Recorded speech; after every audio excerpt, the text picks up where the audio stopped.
Welcome back. हमारे YouTube channel teacher रहमत पर विभिन्न बोर्ड और प्रतियोगी परीक्षाओं की तैयारी कराने के साथ साथ शिक्षक और शिक्षा से संबंधित हर प्रमुख खबरें पहुंचाई जाती है। अगर आप एक शिक्षक या शिक्षक अभ्यर्थी हैं तो आप हमारे YouTube चैनल को जरूर सब्सक्राइब करें। हम आपको हर गतिविधियों से अवगत कराएंगे। आज की इस वीडियो में हम बात करेंगे कि अवकाश तालिका क्या होता है। साथ ही साथ हम यह जानेंगे कि कैलेंडर वर्ष किसे कहते हैं। अभी हाल ही में पूरे बिहार में 42,000 से अधिक शिक्षकों को नियुक्ति पत्र सौंपा गया है। नवनियुक्त शिक्षकों की नियुक्ति अलग अलग विद्यालय में हुई है। किसी को उर्दू विद्यालय मिला है तो किसी को हिंदी विद्यालय। किसी की नियुक्ति बेसिक ग्रेड में हुई है, किसी की स्नातक ग्रेड में। इतना ही नहीं बल्कि विषयवार नियुक्त किए गए हैं। सारे नवनियुक्त शिक्षकों को अवकाश तालिका और कैलेंडर वर्ष की जानकारी अनिवार्य रूप से होनी चाहिए ताकि अवकाश दिवस में पठन पाठन बाधित रहे और पठन पाठन के समय अवकाश की चर्चा न हो। आज की इस वीडियो में हम यह भी जानेंगे कि किस प्रकार के नवनियुक्त शिक्षक अधिक अवकाश पाएंगे, किस प्रकार के विद्यालय में कार्यरत शिक्षक अधिक अवकाश पाएंगे। तो आइए वीडियो स्टार्ट करते हैं। सबसे पहले हम जानेंगे कैलेंडर वर्ष के बारे में। विद्यालय का जो शैक्षणिक सत्र है, एजुकेशनल सेशन है, वो 1 अप्रैल से शुरू होता है और 31 मार्च को एंड होता है। यानी एजुकेशनल सेशन अप्रैल टू मार्च चलता है। लेकिन जो विद्यालय में अवकाश का जो वर्ष है वो आज भी जनवरी टू दिसंबर चलता है। यानी 1 जनवरी को स्टार्ट होता है और 31 दिसंबर को समाप्त होता है। सभी प्रकार के अवकाश इसी कैलेंडर वर्ष में मिलते हैं। शिक्षकों को कितने प्रकार के अवकाश मिलते हैं, कुल कितने अवकाश मिलते हैं, इसकी चर्चा हम नेक्स्ट वीडियो में करेंगे।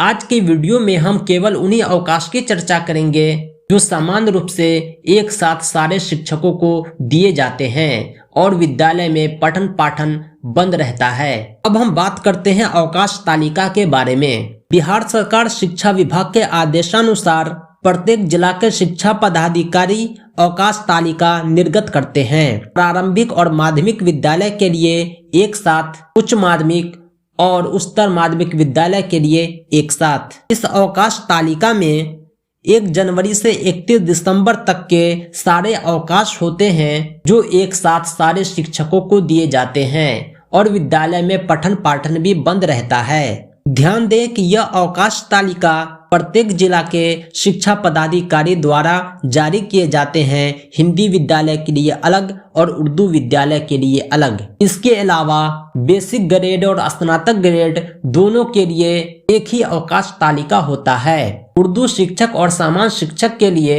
एक ही अवकाश तालिका होता है। स्नातक ग्रेड के अलग अलग विषय के शिक्षकों के लिए भी एक ही अवकाश तालिका होता है। इस अवकाश तालिका में ग्रीष्म अवकाश भी सम्मिलित होते हैं, साथ ही साथ पर्व त्योहार के अवकाश भी सम्मिलित होते हैं। कुछ अवकाश ऐसे हैं जो उर्दू विद्यालय को अधिक मिलते हैं, हिंदी विद्यालय को कम।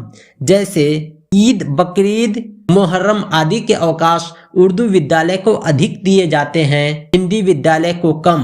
वहीं दुर्गा पूजा, छठ, होली, कृष्ण जन्माष्टमी, दीपावली आदि के अवकाश हिंदी विद्यालय को अधिक दिए जाते हैं और उर्दू विद्यालय को कम। लेकिन अवकाश तालिका में कुल अवकाश की संख्या दोनों में बराबर होती है। यानी पूरे साल भर में एक कैलेंडर वर्ष में 60 अवकाश हिंदी विद्यालय को भी दिए जाते हैं और उर्दू विद्यालय को भी। मतलब ये हुआ कि 1 जनवरी 2022 से 31 दिसंबर 2022 तक ग्रीष्म अवकाश के साथ सारे पर्व त्योहार के अवकाश हिंदी विद्यालय को भी 60 मिलेंगे, उर्दू विद्यालय को भी 60। मुजफ्फरपुर की यह अवकाश तालिका आप हमारे टेलीग्राम चैनल से डाउनलोड कर सकते हैं, जिसका लिंक इस वीडियो के डिस्क्रिप्शन में है।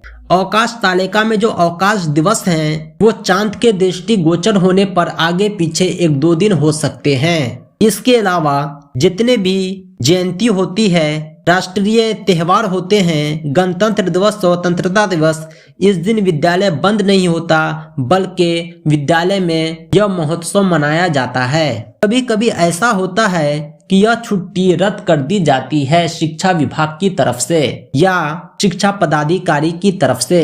ऐसी स्थिति में आपको क्षतिपूर्ति अवकाश दिया जाता है। क्षतिपूर्ति अवकाश क्या होता है, इसके बारे में हम विस्तृत चर्चा नेक्स्ट वीडियो में करेंगे। क्षतिपूर्ति अवकाश के साथ साथ हम सारे अवकाशों की सूची देंगे कि आप इंडिविजुअली कितने प्रकार के अवकाश ले सकते हैं। उस वीडियो को देखने के लिए आप हमारे YouTube चैनल टीचर रहमत को जरूर सब्सक्राइब करें, क्योंकि एक नवनियुक्त शिक्षक होने के नाते आपको जानना काफी जरूरी है कि CL कितने हम ले सकते हैं, SL क्या होता है, चिकित्सा अवकाश और मातृत्व अवकाश कब ले सकते हैं, सवैतनिक और अवैतनिक अवकाश के बारे में भी हम आपको इस वीडियो में बतलाएंगे। तो वीडियो देखने के लिए आप हमारे चैनल को जरूर सब्सक्राइब करें। यह वीडियो आपको कैसा लगा कमेंट बॉक्स में जरूर बताएं। इस वीडियो को लाइक करें, ज्यादा से ज्यादा शेयर करें।